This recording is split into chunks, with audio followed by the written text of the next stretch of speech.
ẹ wáá gbọ́ ohun tí Fẹ́mi Fálànà sọ lórí ìdájọ́ ikú tí wọ́n fún Ṣẹ́gun tó jí adìẹ gbé lọ́sùn. Agbẹjọ́rò ajàfẹ́tọ̀ọ́ ọmọnìyàn nì tó tún jẹ́ agbẹjọ́rò àgbà nílẹ̀ wa Nàìjíríà Fẹ́mi Fálànà ti sọ̀rọ̀ lórí ẹjọ́ ikú tí wọ́n dá fún Ṣẹ́gun Olówókéré. Ṣẹ́gun lọ́dún 2014 ni wọ́n ní ó jẹ̀bi ẹ̀sùn ìdígunjalè léyìí tí ó jẹ́ wípé òun pẹ̀lú Sunday Morakinyọ ni wọ́n ní wọ́n gbámú pẹ̀lú ìbọn àti àdá lọ́wọ́ wọn. Ẹ̀sùn ọ̀hún ni wọ́n ṣe ẹ̀ṣẹ̀ rẹ̀ lọ́dún 2010 nígbà tí Ṣẹ́gun wà ní ọmọ ọdún 17 tó ti wá gba ìgboro kan báyìí léyìí tó mú kí gómìnà Adémọ́lá Adélékè tí ṣe gómìnà ìpínlẹ̀ Ọ̀ṣun fífẹ́ ṣe ìyọ̀ǹda rẹ̀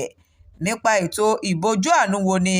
eléyìí tí abala kan nínú ìwé òfin orílẹ̀-èdè yìí tí wọ́n ṣe àgbékalẹ̀ rẹ̀ lọ́dún 1999 yọ̀ǹda fún un.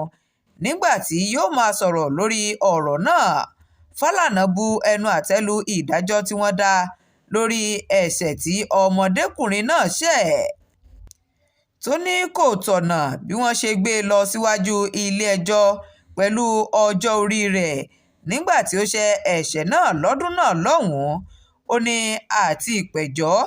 àti ẹjọ́ ikú tí wọ́n dá fún ọmọ náà ni kò bá òfin mu nígbà tí gbogbo ẹ̀rí fojú hàn pé ọmọ náà kò ju ọmọ ọdún 17 lọ nígbà tí ìṣẹ̀lẹ̀ náà ṣẹlẹ̀. Ilé-ẹjọ́ gíga ìpínlẹ̀ Ọ̀ṣun kò ní àṣẹ láti pe ọmọ náà lẹ́jọ́, tó sọ ọ́ di mímọ̀ pé ẹjọ́ ọ̀hún kò yẹ kí ó kọjá ilé-ẹjọ́ tó máa ń dá sí èdè-àìyedè láàrin ẹbí sí ẹbí ní ìpínlẹ̀ Ọ̀ṣun, tó jẹ́ wípé ó lè ṣe àgbékalẹ̀ ìjìyà tàbí sísan owó ìtanràn gẹ́gẹ́ bí ìdájọ́ fún èyíkéyìí ọmọ tó bá ṣe àtakò sí ọmọdé ẹgbẹ́ rẹ̀.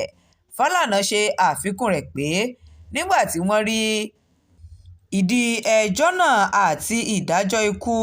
eléyìí tí wọ́n ṣe àgbékalẹ̀ rẹ̀ fún Ṣẹ́gun Olówókéré múlẹ̀ lábẹ́ òfin,